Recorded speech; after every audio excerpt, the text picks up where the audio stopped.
clears throat, a warm, slightly raspy voice fills the air. Shalom, friends. It's Sarah, wife of Abraham, speaking. I come to you today to share a story etched not just in parchment and ink, but in the very fabric of my being, the story of Hagar and Ishmael in the wilderness. It's a tale of desperation, divine intervention, and the enduring promise of God. Pauses, looks thoughtful. You see, my husband Abraham and I, well, we longed for a child. For years, we prayed, we hoped, we waited. But time marched on, and my womb remained barren. In those days, a woman's worth was often measured by her ability to bear children. The shame, the whispers, they were a heavy burden to bear. So, in my desire to fulfill God's promise of descendants for Abraham, I made a decision born out of both love and, perhaps, a lack of faith. I offered my handmaiden, Hagar, to Abraham. I believed this was the only way to secure our legacy. And, as was the custom, Hagar conceived. Sighs softly. But oh, the consequences. The moment Hagar knew she carried Abraham's child, a chasm opened between us. She, once humble, now looked upon me with disdain, her eyes filled with a silent, accusatory judgment.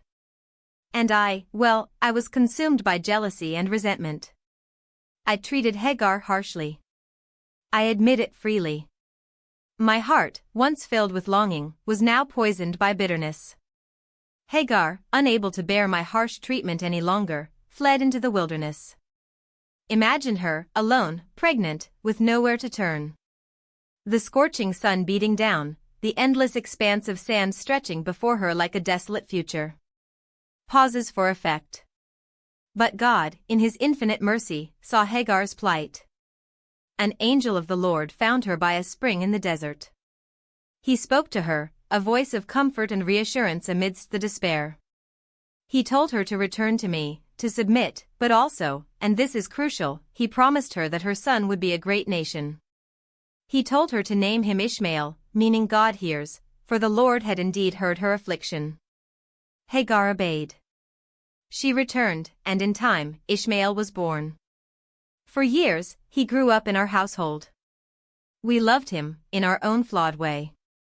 But the promise of a child through me remained unfulfilled. Then, years later, when I was well past the age of childbearing, God visited us again. He reaffirmed His promise, this time with unwavering certainty.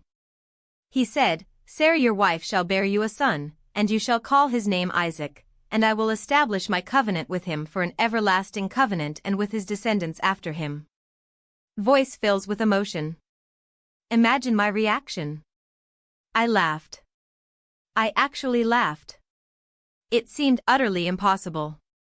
But God is not limited by our understanding or our limitations. And indeed, in my old age, I conceived and bore Abraham a son. We named him Isaac, meaning laughter. The joy was overwhelming, a miracle beyond comprehension. But with Isaac's arrival came new challenges. My heart was filled with a fierce, protective love for my son. I saw Ishmael, now a young man, and feared for Isaac's inheritance, for the future God had promised him. Voice becomes more solemn. And so, I asked Abraham to send Hagar and Ishmael away. This was a difficult decision, a heart-wrenching request. Abraham, too, was deeply troubled, for he loved Ishmael as well. But God intervened, telling Abraham to listen to me, for through Isaac would his descendants be called. Abraham, obedient to God, provided Hagar with bread and water and sent her and Ishmael into the wilderness. Again, imagine their plight. Lost, alone, their meager provisions dwindling under the relentless sun. They wandered aimlessly, until finally, the water ran out. Hagar, desperate, placed Ishmael under a bush and walked away, unable to bear witness to his suffering. She sat a distance away, weeping, saying, "Let me not see the death of my child." Pauses, voice cracks slightly. But God heard the boy's cries. He heard Hagar's anguish. And the angel of the Lord called to Hagar from heaven, saying, "What troubles you, Hagar? Fear not, for God has heard the voice of the lad where he is."